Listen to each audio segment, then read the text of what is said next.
Hello friend, नमस्कार। मैं स्मिता आप सभी का स्वागत करती हूं आपके अपने चैनल पढ़ो इंडिया हिंदी में। आज की लाइव क्लास स्थगित रही थी क्योंकि नेटवर्क प्रॉब्लम थी, बारिश हुई जिसकी वजह से हो सकता है नेटवर्क प्रॉब्लम रही हो, जिसकी वजह से लाइव क्लास नहीं चल सकी थी। लेकिन मैं आप सभी के लिए आज के इस वीडियो में 10 प्रश्न लेकर आई हूं जो बहुत ही टॉप प्रश्न है। आप लोग देखेंगे तो आपको खुद लगेगा कि हाँ, ये प्रश्न वाकई में एग्जाम के अकॉर्डिंग है। तो ये क्वेश्चन जो है आपके रिसर्च एप्टीट्यूड से हैं और सिलेक्टेड क्वेश्चन है। मैं इनको पढ़ूंगी, आप लोग भी आंसर दीजिएगा। ओके, तो चलिए स्टार्ट करते हैं क्लास को। आप लोग अपना आंसर कमेंट बॉक्स में बता सकते हैं या फिर आपने 10 में कितने करेक्ट किए हैं ये भी बता सकते हैं। ओके फ्रेंड, चलिए। और लाइव क्लास हमारी होती है 1 बजे दिन में, तो आप लोग उपस्थित रहा करिए। ओके, चलिए। तो पहला क्वेश्चन जो हमारा है वो है, मौलिक अनुसंधान को आमतौर कौन सी परिस्थिति में किया जाता है? तो कक्षा में, क्षेत्र में, प्रयोगशाला की परिस्थितियों में या फिर इनमें से कोई नहीं। मौलिक शोध जो है वो कब किया जाता है?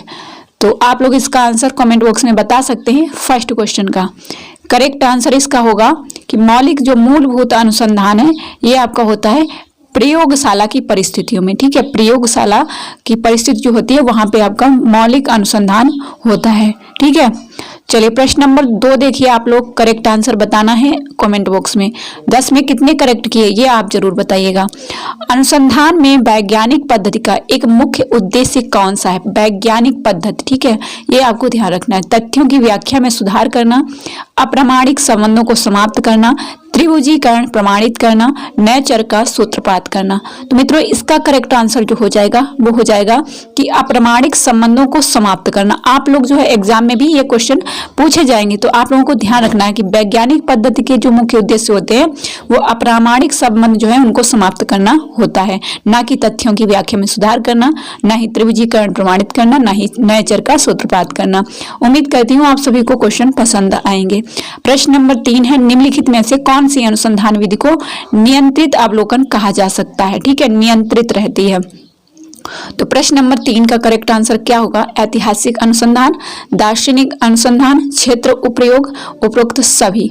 तो उपरोक्त सभी है तो आप लोग डी भी यहाँ पे टिक कर सकते हैं एग्जाम में भी जाके। तो आप अगर ऐसा करेंगे तो लॉस होगा आपका 2 नंबर का। ठीक है, तो आपको ऐसा नहीं करना है। जो है नियंत्रित रहता है, नियंत्रित अवलोकन कहा जा सकता है, तो ये होता है आपका क्षेत्र प्रयोग, मतलब अवलोकन के माध्यम से यहाँ पे क्षेत्र प्रयोग किया जाता है।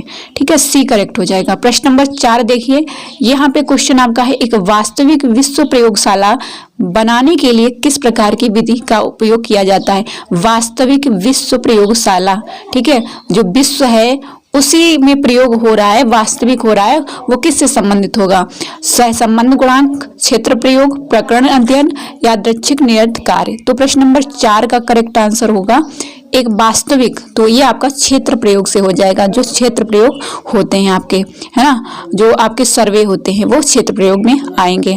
ठीक है, चलिए प्रश्न नंबर 5 देखिए। 5 का क्वेश्चन है, एक दीर्घकालिक अनुसंधान अध्ययन को क्या कहा जाएगा? दीर्घकालिक मतलब लंबे समय तक प्रक्रिया चल रही है, तो उसका करेक्ट आंसर क्या होगा? क्रॉस अनुभागीय अनुसंधान, अनुदैर्घ्य अनुसंधान, अनुसंधान विधि, उपरोक्त में से कोई नहीं। तो यहाँ पे एक दीर्घकालिक अनुसंधान जो क्रॉस अनुभागीय है ये 2 के बीच है ना, 2 के बीच अंतर जानना है। लेकिन एक दीर्घकालीन अनुसंधान है जो अनुदैर्घ्य अनुसंधान मतलब लंबे समय तक चलेगा, तो बी करेक्ट हो जाएगा। चलिए प्रश्न नंबर 6 जो है इसको देखिए, मूलभूत अनुसंधान और अनुप्रयुक्त अनुसंधान के बीच मुख्य अंतर क्या है? एक तो मूल जो है उसका और अनुप्रयोग, जो मूल है उसको हम अप्लाई करेंगे, है ना, मूल जो है उसको अप्लाई करेंगे तो इसके बीच अंतर क्या है? मूलभूत प्रक्रिया, न्याय दर्शन का आकार, उपयोगिता, उपरोक्त सभी। यह प्रश्न मैं पहले भी करा चुकी हूं, तो करेक्ट होना चाहिए प्रश्न नंबर 6, इसका हो जाएगा उपयोगिता, सी हो जाएगा।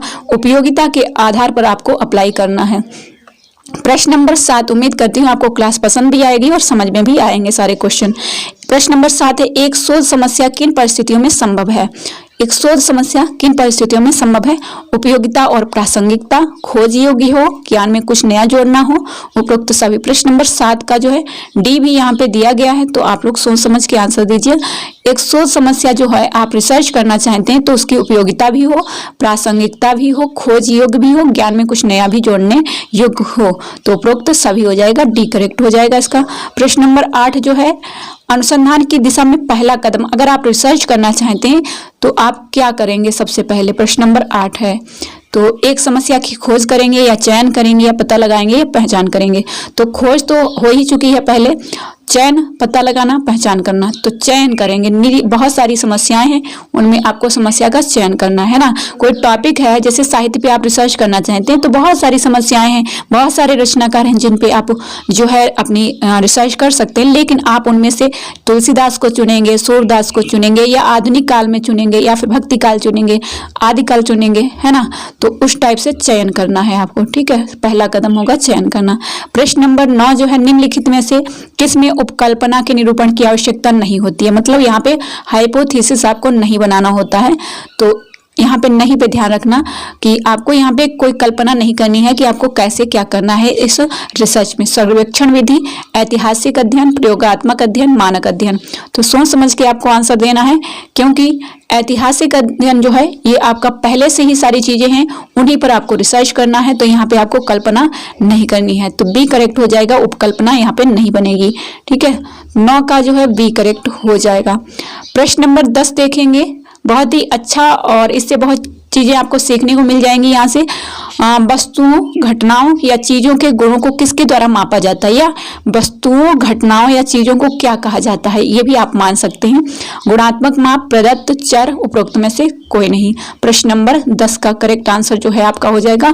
इनको हम वेरिएबल्स कहते हैं, चर कहते हैं। इंग्लिश में वेरिएबल कहते हैं और हिंदी में चर कहते हैं। चर जो होता है जैसे वस्तुएं हैं, घटनाएं हैं या चीजें हैं, ठीक है। जैसे चर आप मान लीजिए आपका पाठ्यक्रम भी आपका चर है और एक विद्यार्थी भी चर है और विद्यार्थी के माता पिता वो भी एक चर हैं, ठीक है। ये आपका एक रिसर्च में एक शब्द आता है, ठीक है। जब आप इसको पढ़ेंगे समझेंगे तो आपको पता चल जाएगा। तो मित्रों ये थे हमारे 10 क्वेश्चन और सिलेक्टेड क्वेश्चन थे। उम्मीद करती हूँ आप सभी को पसंद आएंगे। और 6 मिनट में हमने 10 क्वेश्चन देखे हैं और वो भी आपको बहुत ही अच्छे तरीके से समझा के मैंने बता दिया है। तो क्लास उम्मीद करती हूँ आप सभी को पसंद आई होगी। अगर पसंद आई हो तो एक लाइक जरूर करके जाना, ठीक है। और कमेंट बॉक्स में अपना स्कोर बताना और आपने कितने क्वेश्चन करेक्ट किए, कौन कौन से क्वेश्चन आपको, क्लास कैसी लगी ये भी आप बताइएगा। Okay, all the best. कल जो है हमारी 1 बजे क्लास आएगी। Okay, all the best, take care, जय हिंद, जय भारत।